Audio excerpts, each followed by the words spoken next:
Are you ready to uncover your retirement solution? Learn more as Jeremy Keil and his guests guide you along the path of retirement and reveal the 5 steps you need to take to solve your retirement puzzle. Now, on to the show. Hello and welcome to Retirement Revealed with Jeremy Keil. Good morning, Jeremy. How are you? Good, Eric. How are you doing? Doing fantastic.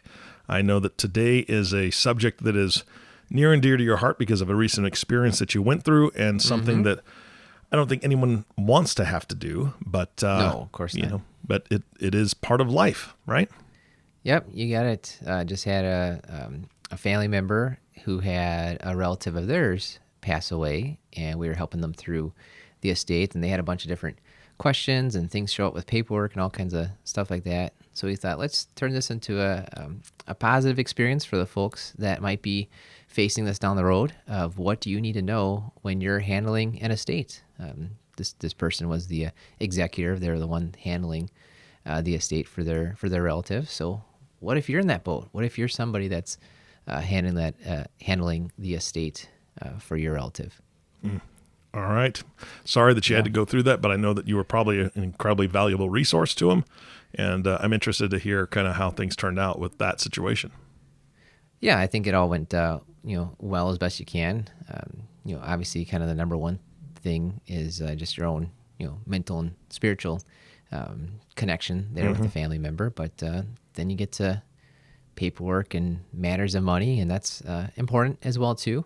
But that kind of brings us to our first point, in that there's no rush. A lot of people feel like Aunt Sally passed on or whomever, and you're helping out in this situation, and you've got deadlines. I got to get this done as soon as possible. There's really no rush at all. You don't have to really do anything for a long time. I'm thinking of accounts that are not retirement accounts. I don't know that there's even one deadline at all, because we've met people who have had accounts that are more than 5 years old. We even had one person we were helping out with, and I think there was her and the beneficiary weren't on the best of terms, so her and the other person inheriting weren't on the best of terms. So I believe just both of them thought, let's just not even deal with it, right? So I think it had been even 8 or 9 years. Wow. Where the person had passed, and they hadn't dealt with this for 8 or 9 years. They didn't lose any money. They had all these accounts out there that we had to deal with, and we helped them through it and helped make it happen for them. But there's really no deadline for non-retirement accounts. Now, if you have a retirement account, like an IRA, 401k, Roth IRAs, that type of things, there actually is somewhat of a deadline. The deadline is basically December 31st of the year following the death, right? Really? And you think through it, and it makes a little sense. The tax rules and the government has a lot of deadlines at the end of the year. But what if someone dies on December 31st? They think you're going to take care of this immediately that day? No. So it doesn't matter if you died January 1 to December 31. Whoever's helping out with this really has December 31st of the following year. So here we are, summertime. You got 18 months, right? If someone's passing away in the middle of the year, you got to December 31st of the following year before you need to make these decisions with IRAs, 401ks. And even then, that's just a little bit of a deadline. Really, the true deadline is about 5 years down the road. If you don't make a decision by 5 years down the road, they're just kicking the money out. They're paying it out. Taxes come due all at once there. Advise you not to wait the full 5 years, right? Because they give you plenty of time. You have at least 1 year with IRA money, 401k money to figure this stuff out with the retirement accounts. But again, there's really no rush. You don't have to make a decision like tomorrow, because you'll see later on, we're talking about all these different things later on. You got to figure out some of these options and give yourself some time to maybe process the death, especially if you're really close to somebody. Deal with those issues first before you go on to the money issues. But you got a little bit of time here. There's no rush. Don't worry about it. Quit stressing. Yeah. Taking stress off the plate would be fantastic. But I do have one question. You mentioned RMDs. Aren't RMDs taken out every year, right? So if let's say somebody died in June, right?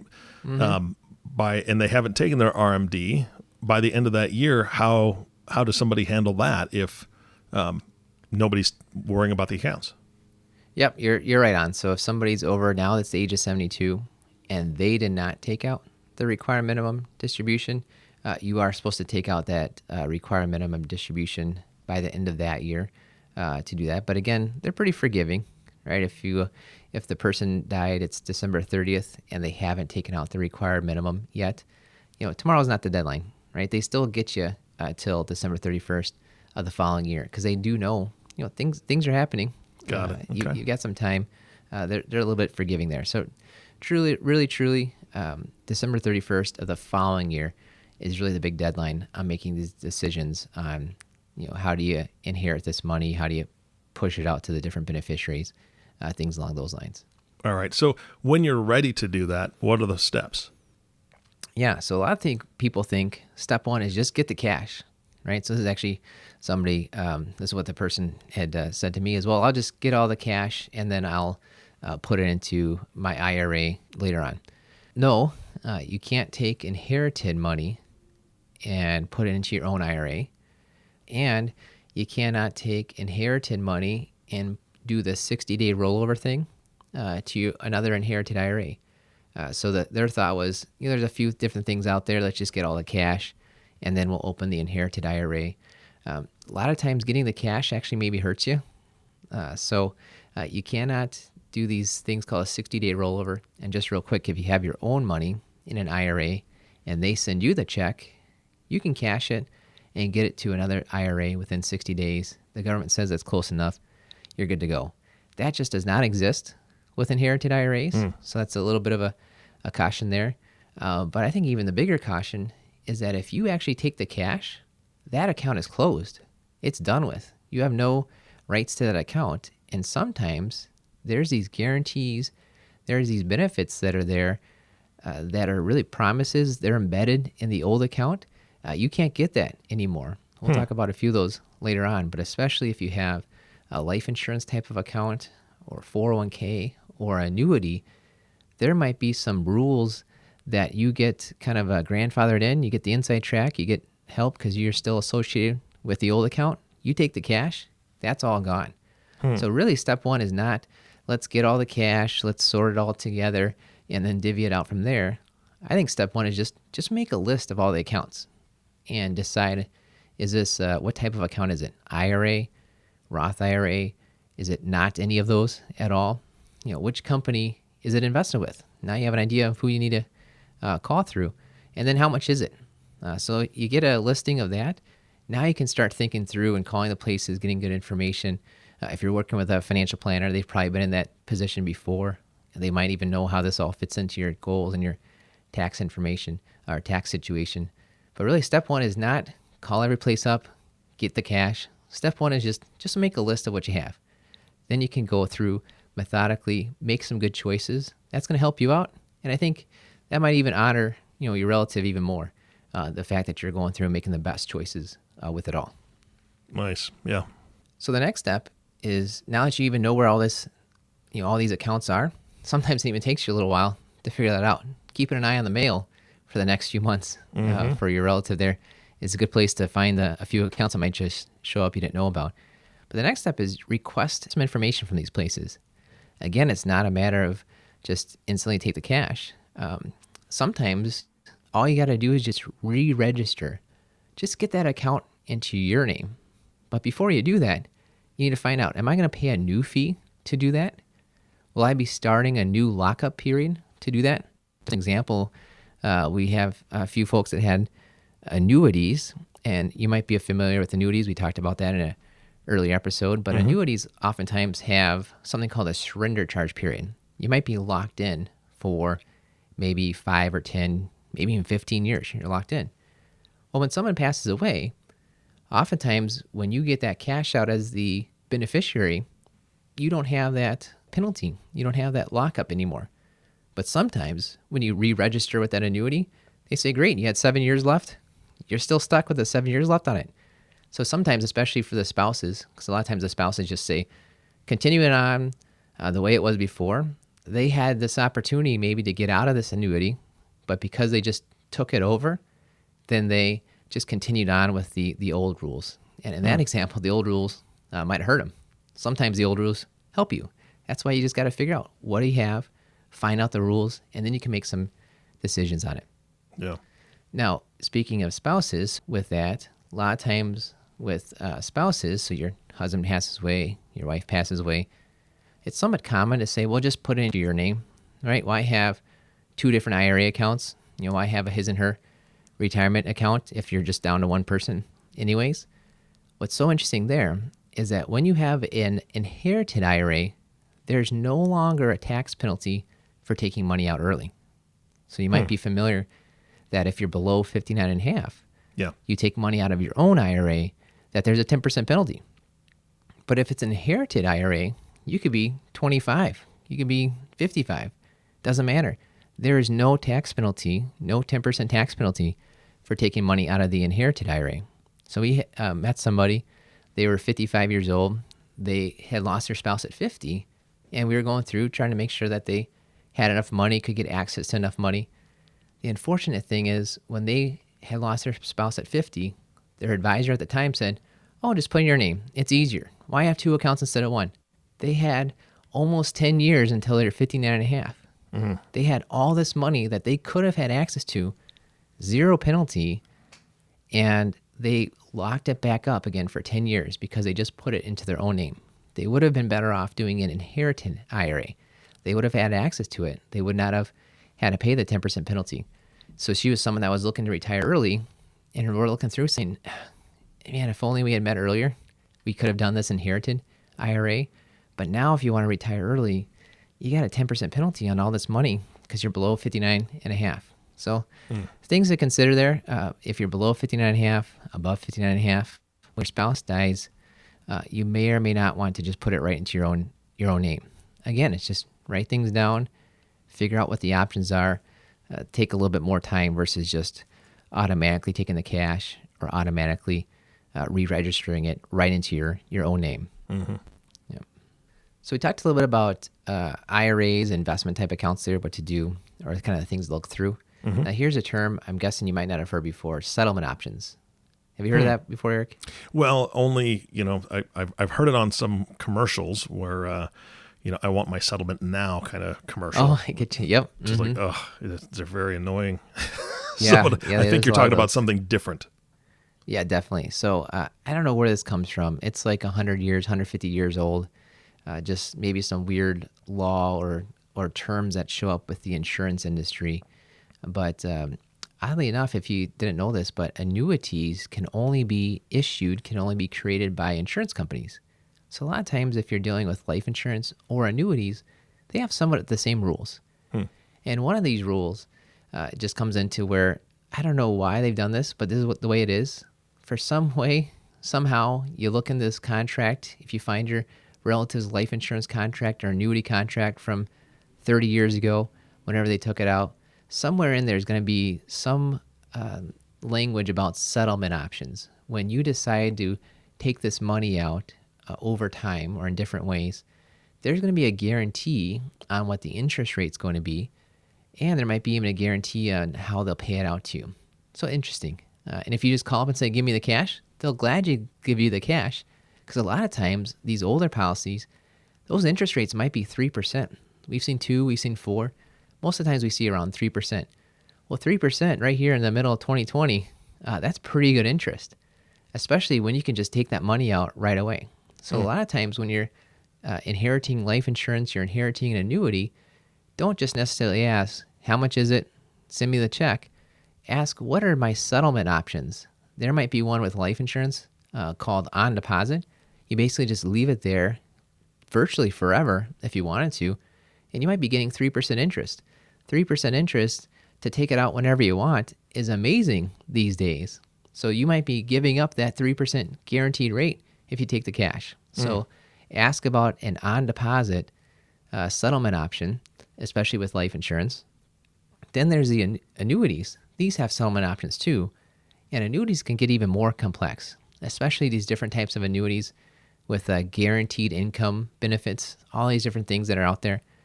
It's so odd, but some annuities have 3 different values, right? You think a dollar is a dollar, but there's oftentimes 3 different values. An account value, which is how much money's in there. Mm-hmm. A death benefit value, which is how much gets paid out at somebody's death. And then something called an income-based value, which is just whenever you turn this annuity into an income, it's going to be based on a different number. It's nuts. It's complicated, but a good financial planner is going to help you figure out with this. And I'm thinking of two recent examples that we have. One, we had a client getting up there in age, I think had some health issues, and then they were going through and pulling out some different statements to say, hey, can you help us figure this out? Well, we had one from a company that had a death benefit value of $16,000. So he's not looking too good health-wise. If he passes away, the beneficiary gets $16,000. But then I see this thing says the income value was $43,000. Well, that's interesting. So we dig into the contract, we figure out somehow he was paying for this extra value that if he ever turned on the income, and in this case, we decided to do that. We turned on the income. He didn't look like he had much time left, but we said, let's take this as a 10-year payout. And it was set up that it's going to pay out for 10 years, whether he's alive or his beneficiary is alive. And they actually had a guaranteed 3% interest rate in there. He was going to get $5,000 a year for the next 10 years. That's about $50,000. And that's because we made use of this income value. He died about 13 months later. And because of what we had done, because we had taken that income value and turned it into something, between him and his wife inherited that money, there's going to be $50,000 total coming out of this account. If we had not done that, he would have showed up with the death benefit value and only gotten $16,000. Wow. It's weird. It's funky. But when the annuity companies give you these different promises and there's 3 different values that might be on there, you might want to look into those and determine which is the best one for you. Worked out well for him and his family, just to know those differences on there. Yeah, and I can't imagine trying to take $16,000, putting it in any type of investment account, and getting $50,000 from that in 10 years. That would be Good luck. Good luck. Exactly. Good and, luck. Here you go. This is going to help his widow out. It's going to help out his widow by quite a bit. And even if she passes on before that 10 years is up, it keeps going in that case for to their beneficiaries. So just knowing these different values and asking some questions ahead of time really helped them. Now that was before he passed away.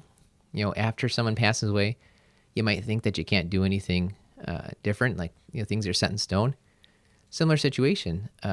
We had somebody else who passed away. Mom had died. She had all these different annuities. I started seeing these terms, the death benefit value, the cash payout, the income-based value, all these different things. So I said, let's just call in. Let's ask what the different rules are. So we called them. We said, hey, what are these different rules? They said, well, you could take the cash. I said, well, what's another? Still have an option.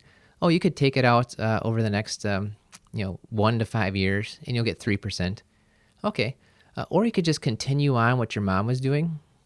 She has 7 years left, and you'll get whatever she was getting. So we asked, well, how much was mom getting? Okay, well, she's getting this dollar amount every year. So thankfully, we're pretty familiar with financial calculators and this term called internal rate of return. It's basically when someone tells you, here's cash coming out to you every year, we can figure out, well, what's that interest rate? Because they're not going to tell you what the interest rate is. When they just said, just get what mom's getting, $5,000 a year, whatever it was. Well, we calculated out. She could take cash today or keep getting what mom is getting for 7 years. If she kept going for 7 more years, her rate of return was 7%. Which one do you think we chose? Right? Do you take cash at nothing, 1 year at 3% or 7 years at 7%? I think we took that one.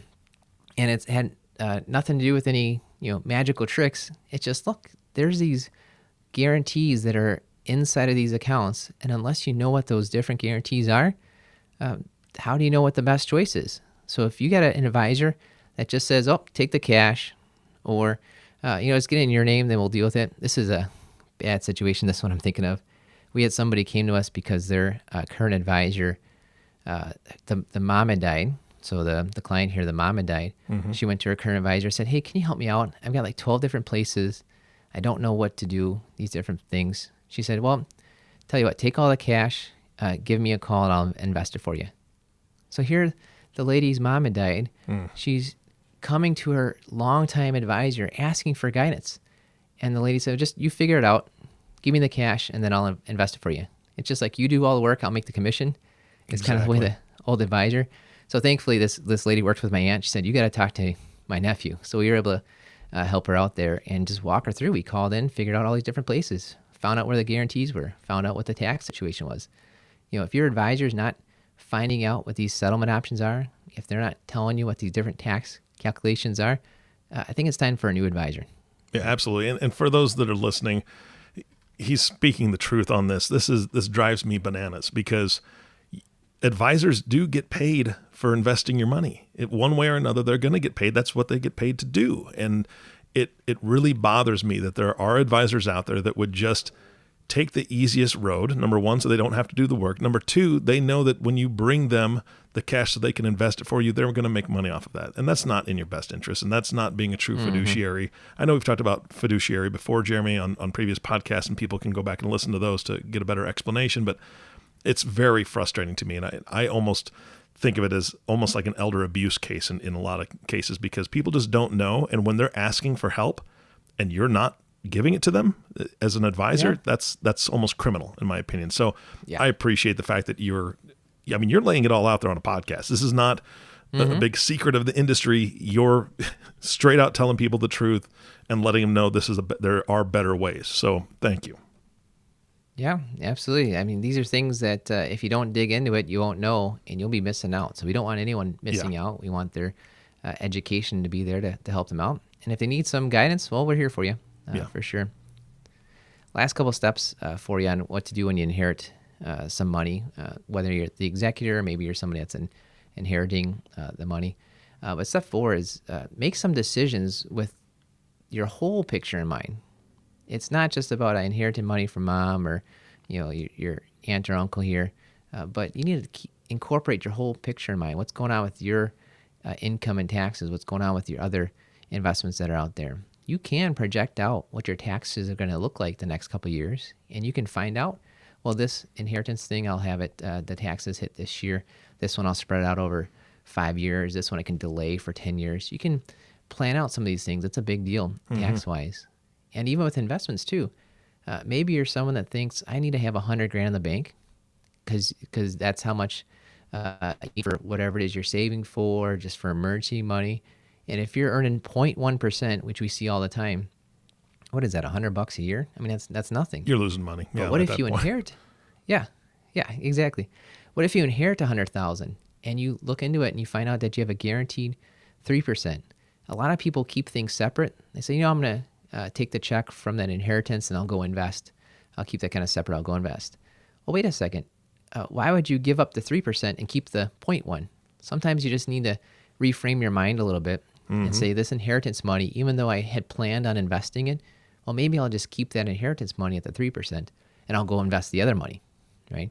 There's a lot of, and I get it. There's a lot of emotion kind of tied behind inheritance, and you feel like you have to keep it separate, but you'll most likely come out ahead tax-wise, investment-wise, if you coordinate together and say, well, because I get this over here, I'm going to do this differently over there. So that's another thing to keep in mind. Make these decisions with the whole picture in mind. Well, yeah, let me ask you a question on that right there, that example that you just gave. I know that people, they want to keep money in their savings account, like you said, emergency fund or whatever, because of how liquid it is. If you have a situation where you're getting this guaranteed 3% and leaving it in that account, and let's say they say, okay, well, then I'll take this money from my savings account and invest that. How liquid is the money that's in the account that's guaranteed at 3%? I'm sure there's lots of different rules, but how easily accessible is that if something comes up? Yeah, and every single company is different out there. That's why you got to figure out the info. But what we're referring to here, and it's not like 3%, this government guarantee or anything. It's just that's the number we usually see a lot of times. That's one of the settlement options called on-demand, and each company might call it a little bit differently. But if you ask them, what's your on-demand deposit? What's that paying right now for this money? What's that as part of the settlement option? They'll know what you're talking about on there. But typically, every one that I've seen is that if you call up and you need $500 out, $1,000 out, $10,000 out, they just send it out to your checking account. So maybe it takes 2 days instead of you get to go to the bank and you write a check out today. But that's pretty liquid. That's pretty liquid. Plus, it'll stop you from, buying that impulse item, right? Exactly. There you go. Yep. Oh, look, I've got 100,000 in my savings account, and doggone it, that new surround sound system with Sagooper socket, whatever the terminology they're using these days, that would be great to watch my movies on. Okay, that's only $10,000. Oh my gosh, that's a deal. Give you a couple days pause to think about it. Yeah. So that's pretty liquid. Yeah, it's not as liquid as your checking account. Well, guess what? You're getting more interest on it. Yeah. Well worth it. It's not like you got to pay the penalty to get it out. It's not like you got to, jump through hoops. Just give them a call. You can take some money out. We'll finish up with the last one, then I'll kind of wrap it up here. So the last thing to think about is just set things up for your kids so that it'll be easier for them. We run into that all the time where people got to deal with tracking down the beneficiary paperwork for one of the relatives, the will, all kinds of stuff like that. Take this time when you're done and you've gone through it, and maybe think of the hassles you had to go through when you inherited money or you're the executor of it, and just set things up so it's a little bit better for your kids. It's just fresh in your mind, so you know exactly what they might be facing, hopefully years down the road. But just do them a favor. Tell them you did them a favor. Maybe make them buy you dinner or something. There you go. But make things better for your kids by setting it up a little bit easier with the beneficiaries, trusts, all that kind of stuff. Yeah. All right, Jeremy, that's fantastic. I know that was the last step that you were going to cover, and you have really delivered a ton of meat for people to chew on. And those that are listening, please chew on the things that he said and then make a phone call. If you're in this situation, or you may be facing this situation soon, the hardest part about this entire subject is the fact that we know death occurs, and sometimes it's sudden, but sometimes we know that, mom or dad is getting up there, and maybe there's an illness, and this is something you're going to have to deal with. Jeremy is fantastic at helping you walk through this together, because the worst thing that can happen is somebody not want to talk about this, not want to address this issue, and stick their head in the sand. When you're doing the ostrich thing, it just doesn't work out well. So please take the time to make that phone call if you're facing this situation. You don't have to do this alone. Jeremy and his team are fantastic. So that being said, Jeremy, do you have closing thoughts for today? Yeah, we are wrapping it up here with 5 pieces of wisdom. These 5 things keep in mind when you are inheriting money, or maybe you're the person that is the executor and has to kind of distribute it and take care of it for everybody. Is step 1, just take some time, because there really is no rush. I mean, we kind of what was the earliest deadline, really, if there's such a thing, is December 31st of next year. You got some time. So take some time, deal with your thoughts. There's no rush on the money type of stuff. Now, the second thing, didn't actually talk about it terribly too much, but just keep this part in mind. Number 2 is not every beneficiary has to do the same thing. A lot of times we talk with folks and they say, well, I'm figuring this out for my brother, my sister, and me, and we'll talk about it. We'll figure out what to do. We'll let you know. Send us all the paperwork. I said, hold on. There's 3 of you there. Every one of you could do something different. When you inherit money, you can each make different choices. So it's not set in stone. You don't have to decide with your brothers and sisters, okay, well, this is the best for all of us. Let's do this one thing. No, each one of you can call into the company separately, figure out how much money you're going to inherit, and make a different decision. Not every beneficiary has to do the same thing. Number 3 is evaluate all your available options. There might be options that are guaranteed in that contract that you might want to make use of. There might be some tax situations you want to evaluate. So just evaluate all those different available options. You don't know until you ask, and going through and asking all those questions about what are my settlement options, what are the tax consequences, that'll help you make the best choice overall. Especially if you do number 4, which is coordinate your inheritance with your overall plan. A lot of people do just view it separately. That's mom's money that left to me. That's my uncle's money that was left to me. Coordinate that with your overall plan, because there's tax consequences, there's investment consequences that are there. When you coordinate it, you're going to do better, and you might even, I'm just going to even say, you're going to honor their inheritance even more, because you took what they gave you and you improved upon it even more, because you coordinated that with your overall plan. Yeah. And step 5, set things up so your kids can have it easier. A lot of times it's just going to be an emotional hassle to go through the money part of things for mom, for your aunt, that kind of stuff.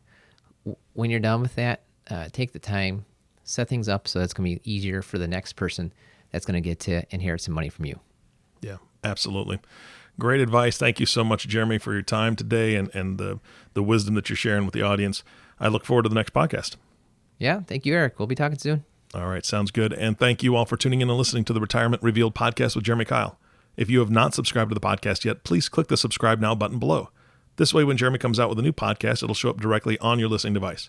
This makes it really easy to share these podcasts with your friends and family. And think about somebody that may need to hear this information. Maybe you have a friend that their parents are getting close, or one of their parents is sick, and they need to hear something like this, because it's going to be a very emotional and turbulent time, and it's great to have somebody on your side. So please share it with them if you know someone. Again, thank you so much for listening. For everyone at Keil Financial Partners, this is Eric Johnson reminding you to live your best day every day, and we'll see you next time. Thank you for listening to the Retirement Revealed podcast. Click on the subscribe button below to be notified when new episodes become available. Visit retirement-revealed.com to learn more. The information covered and posted represents the views and opinions of the guest and does not necessarily represent the views or opinions of Keil Financial Partners.